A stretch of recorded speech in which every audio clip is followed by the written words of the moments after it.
Sir আমাদের গুলি করেন স্যার, প্লিজ স্যার। আমরা মরে গেছি চেষ্টা করলেন স্যার, কিছু তো কইলেন স্যার। আমাদের যে অবস্থা স্যার, আমরা বেঁচে থাকতে চাই না, আমাদের গুলি করেন স্যার। এরই সাথে সাথে বসে পড়লেন যে অব্যাহতিপ্রাপ্ত এখানে শান্তিপূর্ণভাবে বসার জায়গা, তার তো সারা বাংলাদেশের লোক এখানে এসে বসবে। মুখোমুখি কিন্তু দেখতে পাচ্ছি যে যারা অবস্থান কর্মসূচি নিয়েছেন তাদের ঠিক সামনে কিন্তু পুলিশ সদস্যরা প্রস্তুত রয়েছেন। আমরা আপনাদেরকে সেই চিত্রটি দেখানোর চেষ্টা করছি সচিবালয়ের 2 নম্বর গেটের সামনে থেকে। আমরা আরো 2-1 সাথে একটু কথা বলবো।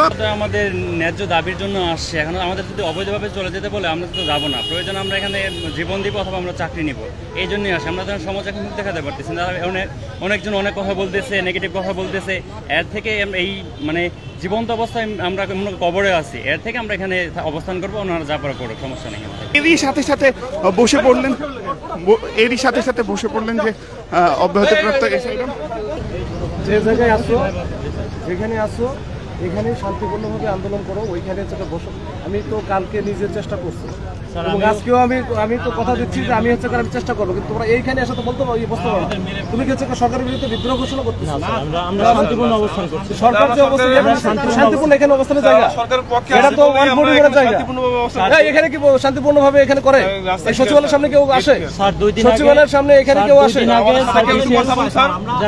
আমার সাথে কেউ কথা বলুন, আমরা চলে যাবো স্যার। আমরা মরে গেছি স্যার।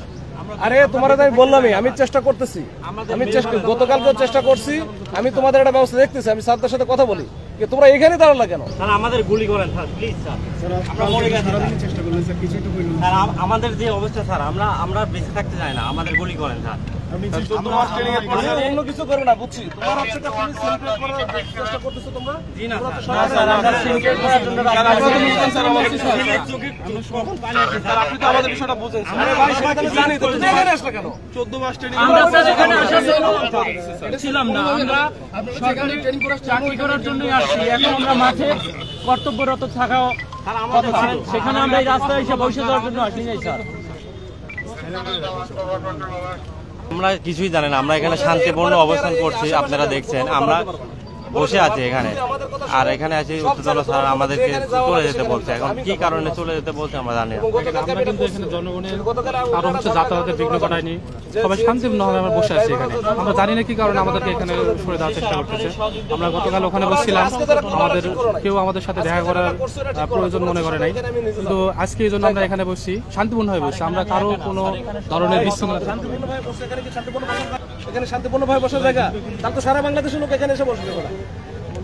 আমাদের মতো বৈষম্যের শিকার স্যার কেউ হয় না, সারা বাংলাদেশের মানুষ আসবে না স্যার। এটা তো সরকারের সিদ্ধান্ত, এটার ব্যাপারে আমি কিছু বলতে পারবো না। তোমাদের জন্য তো আমরা চেষ্টা করে যাচ্ছি,